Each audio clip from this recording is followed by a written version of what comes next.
어려운 시사 이슈를 재밌고 유쾌하게 무게 잡지 않고 풀어드리는 부산연구소 연구소장 김경진입니다. 반갑습니다. 자, 오늘의 부산연구소는 좀 특별한 날입니다. 드디어 저희들이 개소한 지가 1년이 됐습니다. 야, 이 박수만 칠 게 아니고 케이크를 좀 그래. 소장님이 마련을 하셨어요. 저는 당연히 이게 케이크 있을 거라고 생각해요. 아니 이거 있잖아, 뻥 터지는 거. 뭐, 그 소장님은 꽃갈무도 쓰고. 자, 제가 미진해서 죄송합니다. 어쨌든 1주년이 됐는데 1년 전에 저희들이 지역방송으로서 이런 프로그램을 시작하면서 이런 얘기를 들었습니다. 왜 부산의 지역방송에서 중앙의 이슈를 그렇게 다루느냐? 대답을 한번 해드렸는데 또 요즘에 들어서 처음 보시는 분들이 그런 얘기를 하거든요. 또 답변을 해드려야 됩니다. 왜 우리가 중앙 이슈를 다루게 되죠? 저는 처음부터 굉장히 좀 지역의 시각에서 중앙 뉴스를 해석하는 그런 걸 자주 시도해야 된다 이렇게 사실 되게 주장을 해왔는데, 왜냐하면 저는 수도권이나 중앙에서 바라보는 어떤 이슈의 어떤 전체적인 무게감이나 아니면 그 해석하는 방향하고 지역에서 바라보는 방향이 완전히 틀릴 수 있습니다.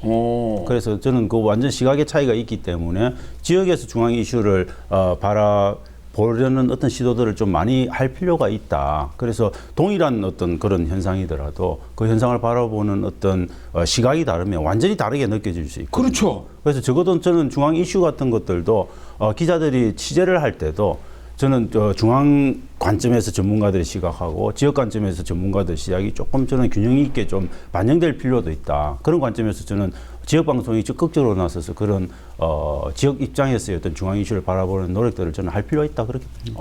우리 또 조 교수님. 두 가지 말씀드리는데, 하나는 여전히 중앙정부 그리고 이제 여의도 국회에서 결정하는 것이 우리의 삶에 거의 뭐 좀 살살 이야기하면 50%, 세게 이야기하면 80% 정도 영향을 미친다고 보고요. 또 하나 제가 지적을 했던 게, 부산에 있는 언론들이 뭐 신문에서 글을 요청한다든지 아니면 방송에서 전문가를 모시고 얘기할 때 요즘은 조금 나아졌지만 옛날에는 거의 80% 이상이 서울지필진이었어요. 말이 안 되잖아요. 맞아요. 네. 부산에도 전문가가 많은데 그게 마치 뭔가 좀 권위가 있고 잘하는 것처럼 인식되어 있는 그런 것들이 얼마나 지방자치 의식이 없느냐 하는 걸 말하죠.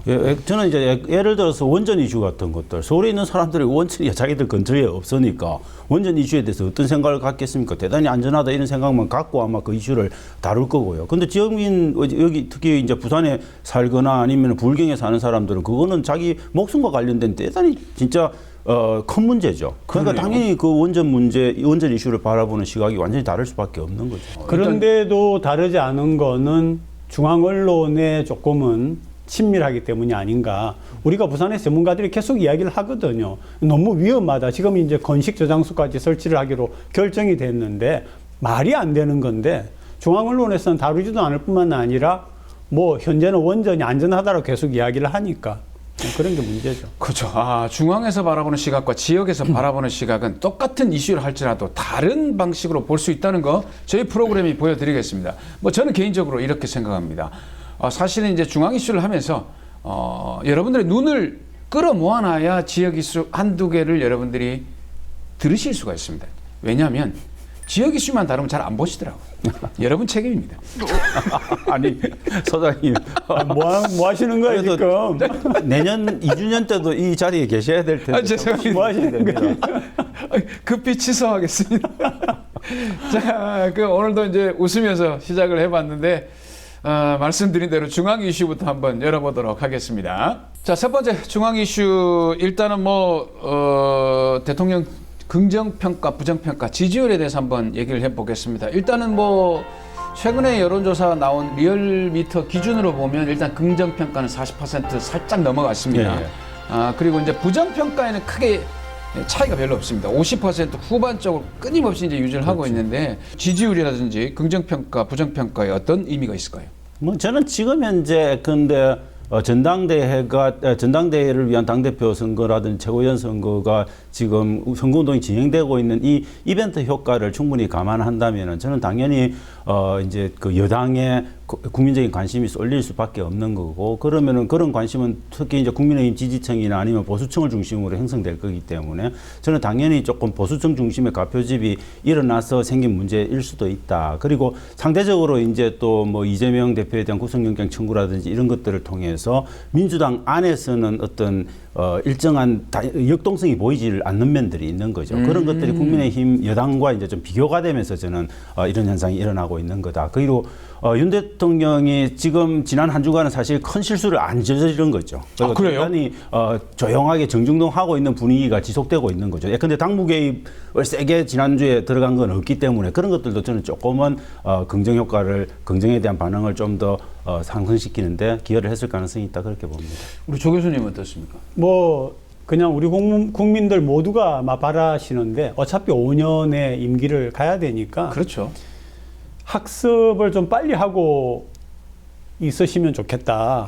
대통령으로서의 학습을. 근데 이제 그러면서 조금 안정적인 어떤 지지세가 유지가 되면 그래도 국민과 이런 생활이 좀 편해진다 하는 그런 기대를 갖고 있는데, 현재로서는 뭐 40이다 뭐 어쩌다 하는 거는 저는 별로 의미가 없다라고. 그래도 조 교수님 보고요. 뭐 아직도 많은 기대를 하고 계시니까 다행히. 뭐 기대 안 하면 또 어쩌겠습니까? 저도 기대는 하고 싶은데 저는 학습업과는 예. 그닥 많지는 않은 것 같다. 맞습니다. 60평생을 살아오신 분이고 60평생을 검찰에 진짜 푹 잠겨 있던 분이어서 아마도 저는 앞으로도 그런 태도는 근본적으로 고치기는 어렵다. 뭐 그렇게 봅니다. 좋습니다. 일단 뭐 저 같은 경우는 이제 그 긍정평가도 의미가 있지만 부정평가가 50% 후반을 계속 유지하고 있다는 게, 뭐 긍정평가는 이제 그 어떤 이슈에 따라서 과표집이 되거나 또 하는 부분도 있기 때문에 부정평가를 끊임없이 좀 이렇게 지켜봐 주는 것도 필요할 것 같습니다. 근데 이제 부정평가 이유 중에 1위가 민생, 경제. 와, 그게 이게 압도적인 지금 1위를 압도적으로 하고 지금 거의 1위를 하고 19%, 있는데 20%가량 지금 특히 이제 공공요금 같은 경우에 너무 서민 생활이 힘들게 하고 있잖아요. 특히 이제 그 좀 어려운 분들에 대해서는 지원 체계가 뭐 이 정부에서 돈을 댄다든지 하는 게 있는데, 사실 중요한 건 저는 중산층이라고 보거든요. 근데 중산층 같은 경우에는 정부가 긴급하게 하는 그런 어떤 그 긴급 수혈 같은 정책들이 전혀 뭐 중산층에는 해당이 안 되는 부분이니까 결국은 곱하기 2 이상 되는 비용을 계속 많은 분야에서 뭐 가스다, 뭐 전기다, 뭐다 다 지출하니까 올라가기. 저는 뭐 난방비도 있지만 부동산 문제도 좀 있는 거고, 특히 저는 이제 뭐 수출 같은 것들 뭐 이런 것들이 지금 완전히 곤두박질 치고 있지 않습니까? 무역 적자도 엄청나게 많이 나고 있고. 근데 이런 부분들이 저는 충분히 국민들한테 안 알려지고 있는 상태라고 봅니다. 언론들이 사실 그 부분에 대한 집중적인 어떤 보도들을 안 하고 있는 상태, 묻혀져 있는 상태임에도 불구하고 저는 민생 관련한 그런 어떤 부정적 평가가 19%에 육박한다. 만약에 그런 것들이 불려서 언론에서 아마 그런 지금 현재 경제적인 어떤 그 문제점 이런 것들을 계속 집중 보도하고 하면 저는 훨씬 더 높아질 가능성도 있는데, 그나마 언론의 호의적 태도로 저는 이 정도 선방하고 있다, 그렇게 봅니다. 근데 지금 이게 가스비 같은 경우에는 대책이 뭐 나온 게 좀 있습니까? 가스비 대책이라고 한 게 없고 이제 저소득층 같은 경우에는 돈을 지원하는 거죠. 바우처를. 예. 요금을 일정 부분 상쇄하도록 하는 건데, 다행인 거는 뭐 가장 최근에 뉴스를 보니까 국제 가스 가격이 우크라이나 러시아 전쟁 이전으로 돌아갔다라고 하더라고요. 네, 그건 돌아갔어요. 네네. 근데 이제 그게 우리나라까지 와가지고 실제적으로 반영되는 약간 기간이 걸리겠죠. 근데 뭐 저는 바우처 같은 건 당연히 해야 되는 거고요. 지역계층, 저소득계층을 당연히 지원하는 거는 그건 뭐 아주 기본적으로 해야 되는 건데, 저는 그런 거 빼고는 특단의 대책이 없다. 물론 정부도 특단의 대책을 갖기 어려운 상황이긴 한데, 저는 조금 이제 정부에서 대책 발표하는 것 중에 하나가 옛날에 IMF 금모으기처럼 허리띠 졸라매자, 에너지 쓰지 말자라고 이야기하는, 이거는 저는 좀 시대적인 조리에 안 맞다. 정부가 지금 난방비 대책이라고 내놓은 것이 그냥 아껴 쓰자, 추워도 달달 떨고 살자, 이렇게 이야기할 수는 없다. 가장 좋은 대책이 있다고 봅니다. 봄이 빨리 와라. 그렇죠. 좀 훌륭한 대책입니다. 그렇죠. 막 그런 기대, 좀 있으면 봄이니까. 근데 그 원인을 지목하는 것들도 뭐 지금 정부에서 하는 이야기는 이게 문재인 정부의 탈원전 때문이다라고 이야기하거든요. 에? 전혀 가스와 전기가 어떻게 관련도 별로 없을 뿐만 아니라 그런 것들을 탈원전 문제로 저는 매도해 가고 뭐 이런 것들은 저는 이 현상의 본질을 바라보는 정부 시각이 좀 잘못된 거다. 저는 그거는 그런 식으로 국민을 호도해서는 안 된다. 아니 이런 얘기도 하지 않았나요? 지난 정부 때 조금씩 올렸어야 되는데 맞아요. 안 올려서 누적이 되어 가지고 지금 뭐 그걸 담당하고 있는 공사나 이런 데가 적자가 이제는 도저히 감당을 못 하니까 올릴 수밖에 없다. 이런 얘기도 그 얘기 듣는 것 나왔었어요. 같아요. 근데 그죠? 국제 가스비가 국제 가스 그 원료비 상승이 일어나는 패턴을 보면 문재인 정부 때보다도 윤석열 정부 들어서 올라가는 추세가 급등했습니다. 그런 부분에서 근데 문재인 정부 때는 그런 아주 급등한 패턴은 아니니까 그런 것들을 반영해서 두 차례 올리지 않았습니까? 그런데 그 이후 윤석열 정부 들어와 가지고 사실 국제 그 가스비가 거의 천연가스가 거의 35% 정도 폭등한 시기가 있거든요. 근데 그게 이제 그런 거하고 안 맞물리는 거죠. 지방선거 시기하고 좀 맞물려 있으니까 저는 이제 뭐 정부 여당 입장에서는 좀 그런 것들을 의식해서 굉장히 조금 이렇게 숨고르기를 한 측면이 있는 거죠. 그런 것들을 자꾸 그대로 두고 문재인 정부에서 안 올려서 그렇다라고 이야기하는 거는 저는 국민들한테 모르는 국민들한테는 눈 가리고 앙하는 거다 그렇게 봐요. 그러니까 이제 러시아 우크라이나 전쟁이 또는 우크라이나 러시아 전쟁이 딱 1년이 이제 안 됐습니까? 아, 그렇죠. 그러니까 전쟁이 터지고 난 다음에 가스배에 직접적인 영향을 주기 시작하는 게 한 3개월 정도 지나면서라고 생각하면은 현 정부의 출범하고 거의 비슷하죠. 그렇죠. 시기가. 예. 예. 하여튼 저희 집은 그나마 그래도 지역 난방에다 조금 덜 올랐어요. 그래서 우리끼리 얘기해가지고 될 일이 아닌데